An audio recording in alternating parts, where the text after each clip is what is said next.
excited to be here.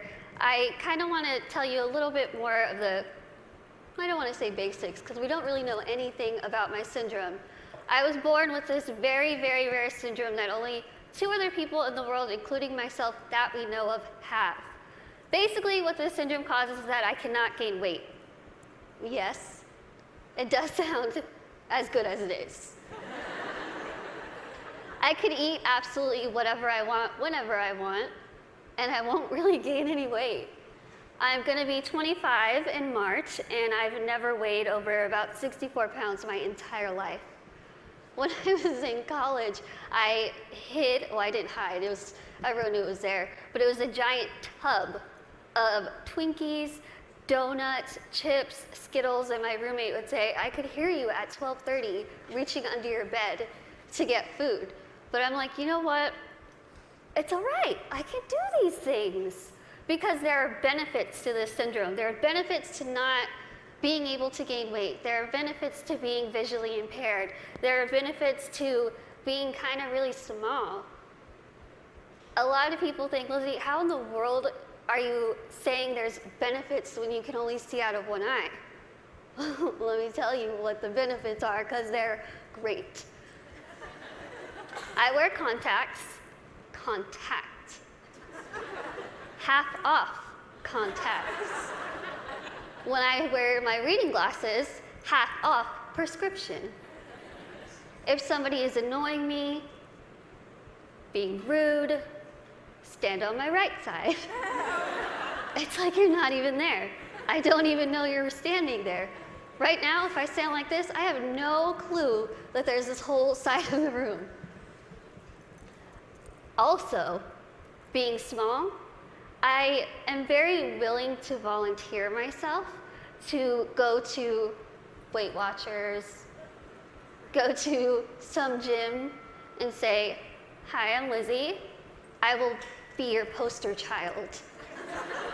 Put my face on whatever you need and I will say, hi, I use this program. Look how well it worked. Even though there are really amazing things that have come from this syndrome, there are also things that have been very, very difficult, as you can imagine. Growing up, I was raised 150% normally. When I was my parents' first child, and when I was born, the doctors told my mom, your daughter has no amniotic fluid around her at all. So when I was born, it was a miracle that I came out screaming. The doctors told my parents, we just want to warn you, expect your daughter to never be able to talk, walk, crawl, think, or do anything by herself. Now, as first-time parents, you could think that my parents would say, oh no, why? Why are we getting our first child to have all these unknown problems? But that's not what they did. The first thing they told the doctor was, we want to see her, and we are going to take her home and love her and raise her to the best of our abilities. And that's what they did. I credit pretty much everything that I've done in my life to my parents. My dad is here with me today, and my mom is at home watching. Hi, Mom. She's recovering from a surgery, and she has been the glue that's held our family together and giving me the strength to see that she's going through so much, but she has this fighting spirit that she's instilled in me, that I have so proudly been able to stand in front of people and say, you know what, I've had a really difficult life, but that's okay. That's okay. Things have been scary, things have been tough. One of the biggest things that I had to deal with growing up was something that I'm pretty sure every single one of us in this room has dealt with before. Can you guess what that is? Starts with a B. Can you guys guess it? Boys. Bullying. I know what y'all are thinking. I should have come, why couldn't I sit here with them? I had to deal with bullying a lot, but as I said, I was raised very normally. So when I started kindergarten, I had absolutely no idea that I looked different. No clue. I couldn't see that I looked different from other kids.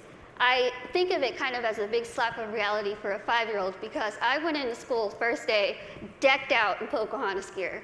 I was ready. I went in with my backpack that looked like a turtle shell because it was bigger than me, and I walked up to a little girl, I smiled at her. She looked up at me like I was a monster, like I was the scariest thing she'd ever seen in her life. My first reaction was, she is really rude. I am a fun kid and she's the one missing out, so I'll just go over here and play with blocks or boys. I thought the day was going to get better, and unfortunately it didn't. The day kind of got worse and worse, and a lot of people just wanted to have absolutely nothing to do with me, and I couldn't understand why. Why? What did I do? I didn't do anything to them. In my mind, I was still a really cool kid. So I had to go home and ask my parents, what's wrong with me? What did I do? Why don't they like me? And they sat me down and they said, Lizzie, the only thing that's different about you is that you're smaller than the other kids. You have this syndrome, but it's not going to define who you are. They said, go to school, pick your head up, smile, continue to be yourself, and people will see that you're just like them. And so that's what I did. I want you to think and ask yourself this in your head right now. What defines you? Who are you? Is it where you come from? Is it your background? Is it your friends? What is it? What defines who you are as a person? It's taken me a very long time to figure out what defines me. For so long, I thought what defined me was my outer appearance. I thought that my little tiny legs and my little arms and my little face was ugly. I thought it was disgusting. I hated when I would wake up in the morning and I was going to middle school and looking in the mirror, getting ready and thinking, can I just scrub this syndrome off? It would make my life so much easier if I could just scrub it off. I could look like the other kids. I wouldn't have to buy clothes that had Dora the Explorer on it. I wouldn't have to buy stuff that was bedazzled when I was trying to be like the cool kids. I would wish and pray and hope and do whatever I could to pray that I would wake up in the morning and I would be different and I wouldn't have to deal with these struggles. It's what I wanted every single day, and every single day I was disappointed. I have an amazing, amazing support system around me who never pity me, who are there to pick me up if I'm sad, who are there to laugh with me during the good times, and they taught me that even though I have this syndrome, even though things are hard, I can't let that define me. My life was put into my hands, just like your lives are put into yours. You are the person in the front seat of your car. You are the one who decides whether your car goes down a bad path or a good path. You are the one that decides what defines you. Now, let me tell you, it could be really hard to figure out what defines you. Because there are times where I would just get so annoyed and frustrated, and I don't care what defines me. When I was in high school, I found a video, unfortunately, that somebody posted of me, labeling me the world's ugliest woman. There were over 4 million views to this video, 8 seconds long, no sound, thousands of comments. People saying, Lizzie, please just do a world a favor, put a gun to your head and kill yourself. Think about that. If people told you that, strangers told you this. I cried my eyes out, of course, and I was ready to kind of fight back, and something kind of clicked in my head, and I thought, I'm just going to leave it alone. I kind of started realizing that my life is in my hands. I could either choose to make this really good, or I can choose to make this really bad. I could either be grateful and open my eyes and realize the things that I do have and make those the things that define me. I can't see out of one eye, but I can see out of the other. I might get sick a lot, but I have really nice hair. Thanks. You guys are like the best little section right here. I lose my train of thought. Okay, where was I? Hair. Okay, thank you. Okay, so I could either choose to be happy or I could choose to kind of be upset with what I have and still kind of complain about it. But then I started realizing, am I gonna let the people who called me a monster define me? Am I gonna let the people who said kill it with fire define me? No. I'm gonna let my goals and my success and my accomplishments be the things that define me, not my outer appearance, not the fact that I'm visually impaired, not the fact that I have this syndrome that nobody knows what it is. So I told myself I'm going to work my butt off and do whatever I could to make myself better, because in my mind, the best way that I could get back at all those people who made fun of me, who teased me, who called me ugly, who called me a monster, was to make myself better and to show them, you know what?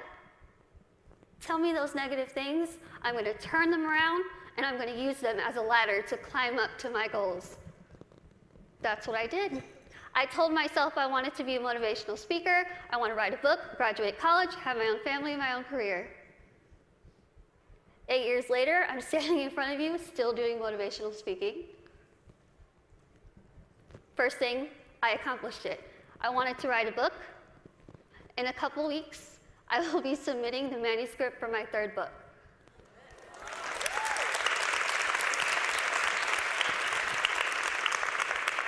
I wanted to graduate college, and I just finished college. I'm getting a degree. I'm getting a degree in communication studies from Texas State University in San Marcos, and I have a minor in English. I really tried to use real life experience while I was getting my degree, and my professors were not having it. But I wanted to have, lastly, my own family and my own career, and the family part is kind of down the line. My career part, I feel like I'm really doing well with it, considering the fact that when I decided I wanted to be a motivational speaker, I went home, I sat in front of my laptop, went to Google, typed in how to be a motivational speaker. I'm not even joking. I worked my butt off. I used the people who were telling me that I couldn't do this to motivate me. I used their negativity to light my fire to keep going. Use that. Use that. Use that negativity that you have in your life to make yourself better, because I guarantee you, you will win. Now, I want to end with asking you again. I want you to leave here and ask yourself what defines you. But remember, brave starts here. Thank you.